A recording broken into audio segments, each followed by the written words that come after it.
নামাজ আদায় করেছো, তারপরে জমিনে ছড়িয়ে ছিটিয়ে পড়ো, রিজিকের তালাশে বের হয়ে যাও। তার মানে নামাজ আদায় করার পর, আল্লাহর গোলামি, আল্লাহর ইবাদত করার পর জমিনে ছড়িয়ে ছিটিয়ে পড়বেন।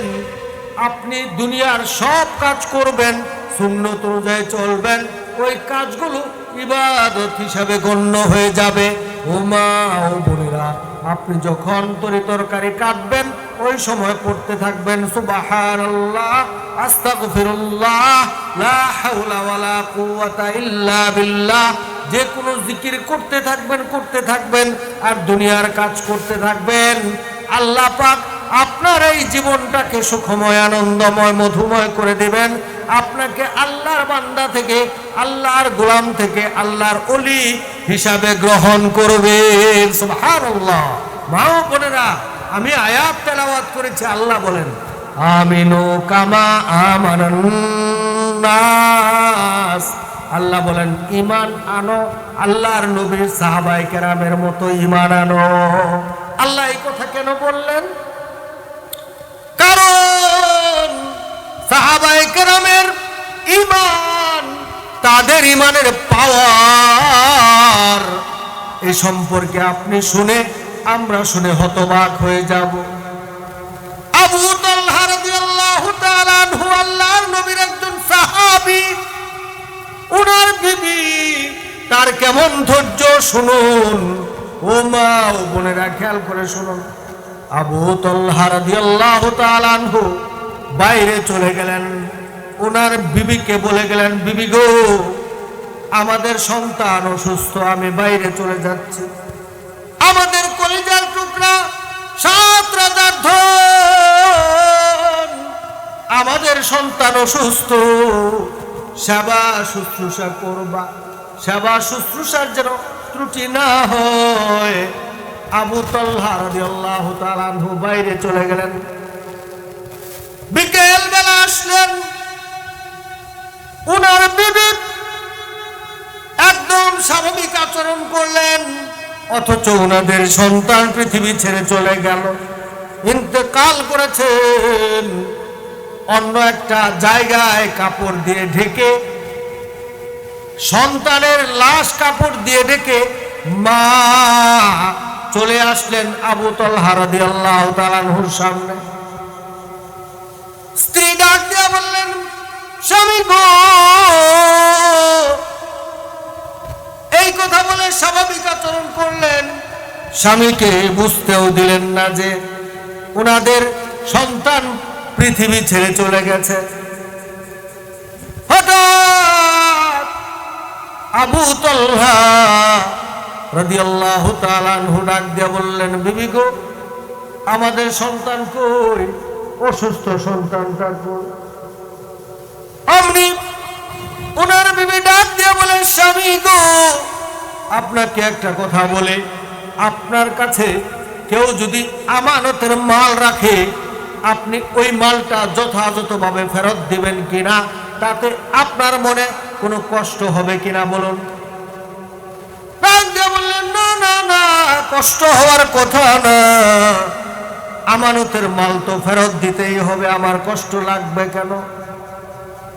এবার বিবি ডাক দিয়ে বলে, স্বামী গো, ও স্বামী, আমাদের সন্তান নাই, আল্লাহ পাক আমানতের মাল নিয়ে গেছেন, আমানত হিসাবে আল্লাহ পাক আমাদেরকে সন্তান দিয়েছেন, নিয়ে গেছেন, আফসোস নাই। এই কথা শুনে আবু তালহা রাদিয়াল্লাহু তাআলা আনহু নীরব, নিস্তব্ধ, নিথর হয়ে গেলেন, হতবাক হয়ে গেলেন, আশ্চর্যান্বিত হয়ে গেলেন। এত ধৈর্য আমার স্ত্রী, আমার বিবির এত ধৈর্য, আশ্চর্য হয়ে গেলেন। অমনি দৌড় দিয়া আল্লাহর নবী, বিশ্ব নবী সাল্লাল্লাহু আলাইহি ওয়াসাল্লামের দরবারে হাজির। ইয়া রাসূলুল্লাহ, ইয়া হাবিবাল্লাহ, আমার স্ত্রী এই কথাগুলো বলল, এত ধৈর্য আমার স্ত্রী। সঙ্গে সঙ্গে আল্লাহর নবী বললেন, আবু তালহা, আমি সব জানি, জিবরাইল আমাকে সব বলে গেলেন, এবং তোমার স্ত্রী তোমার জন্য আল্লাহ পাক সালাম পাঠিয়ে দিয়েছেন। সালাতু সালাম গো আমার, দরুদ সালাম গো আমার, কইও নবী মুস্তাফায় তোমরা যদি যাও গো মদিনায়। সালাতু সালাম গো আমার, দরুদ সালাম গো আমার, কইও নবী মুস্তাফায় তোমরা যদি যাও গো মদিনায়। মদিনা শরীফের মাটি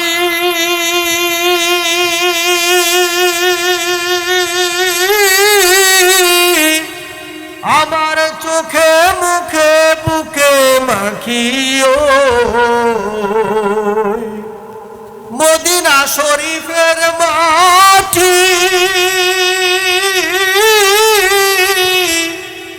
আমার চোখে মুখে বুকে মাখিও।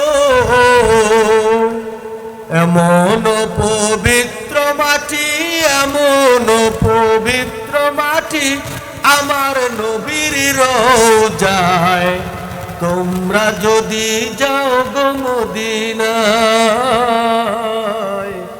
তোমরা যদি যাও গো মদিনায়। মদিনা যাইতে পার, মদিনা ও মা ও বোনেরা, সাহাবায়ে কেরাম তাদের কেমন আমল?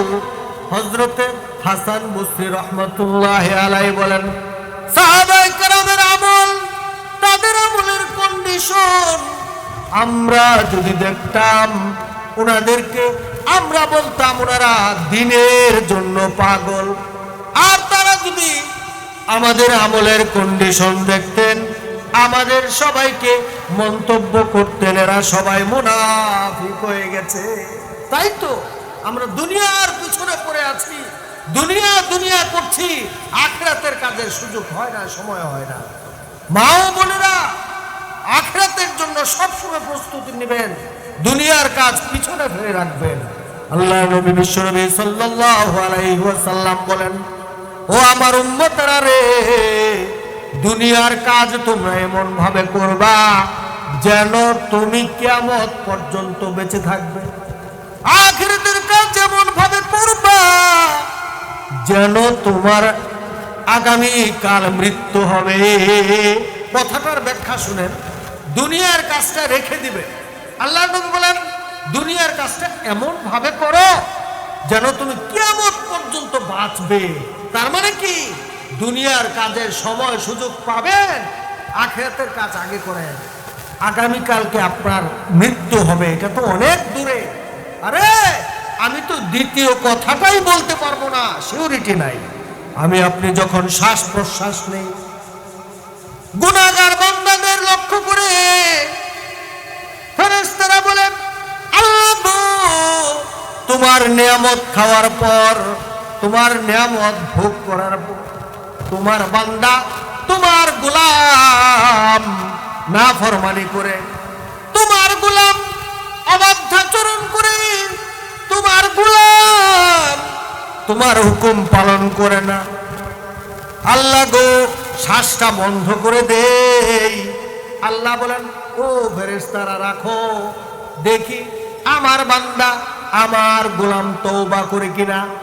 আল্লাহ কত মায়া দিয়ে, মমতা দিয়ে ডাক দিলেন, কুল, হে নবী আপনি বলে দিন, ইয়া ইবাদি, ও আমার গোলাম, আমার বান্দা।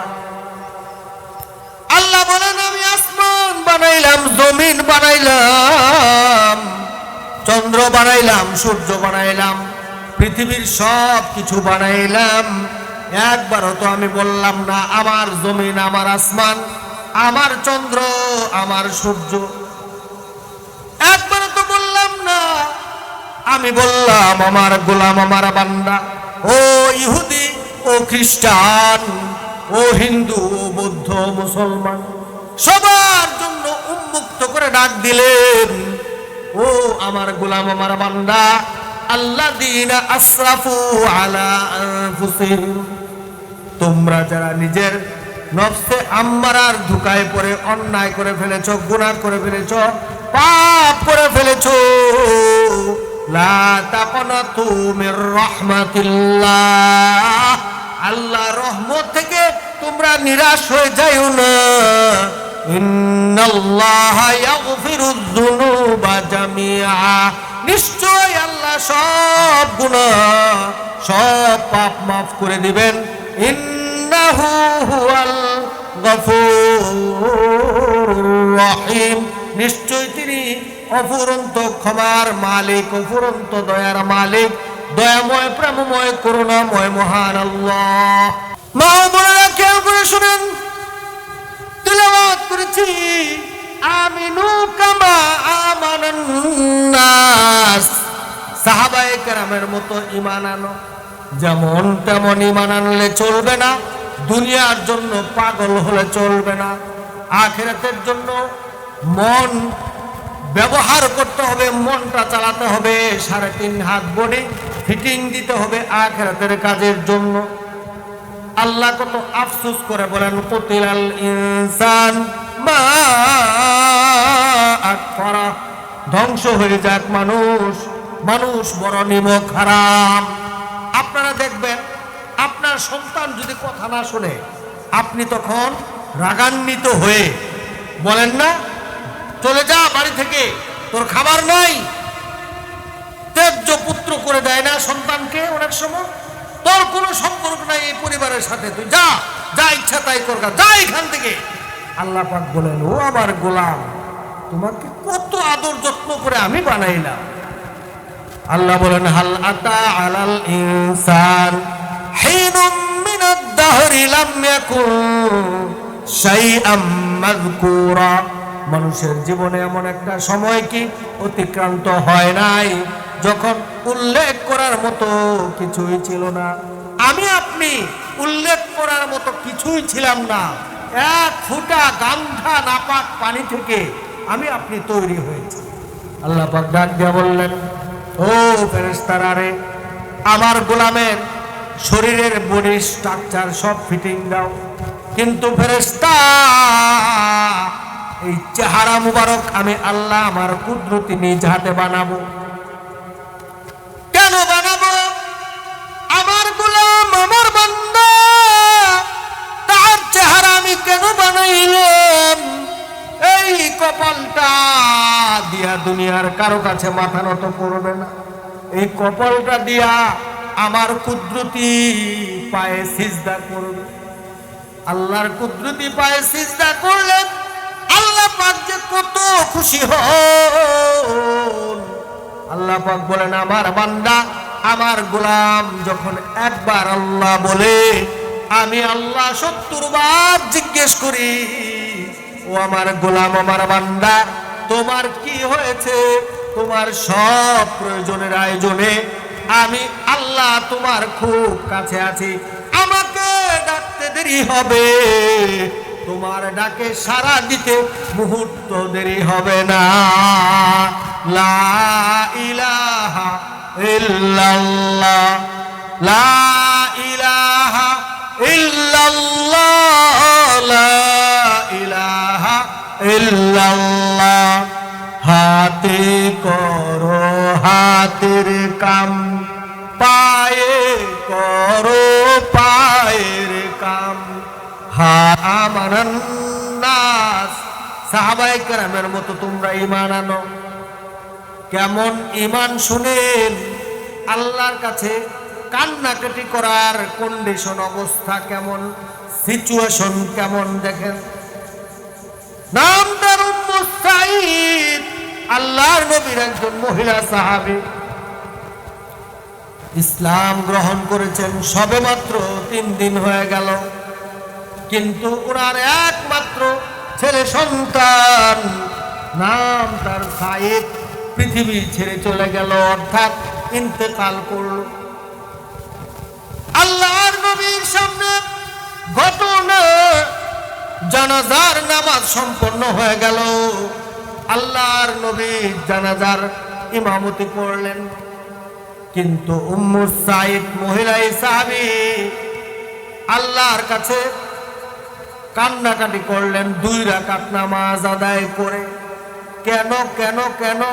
কারণ ওনার সন্তান যখন পৃথিবী ছেড়ে চলে গেল, কাফেররা হাসাহাসি করলো, হাততালি দিল আর বলল, উম্মু সাইদ রে, মুসলমান হয়েছো তার জন্যই তো তোমার সন্তান চলে গেল। আল্লামা আব্দুল হালিম কাসিমি হাফিজাহুল্লাহ দামাত বারাকাতুহুমুল আলিয়া উপস্থিত হয়ে গেছেন। অনেক বড় বক্তা, ওনাদের সামনে রেখে সামান্য একটু সময় রেখে বয়ান করার দুঃসাহস আমার নেই। তো মা ও বোনেরা, আপনারা আমলে জিন্দেগি গঠন করুন। আমরা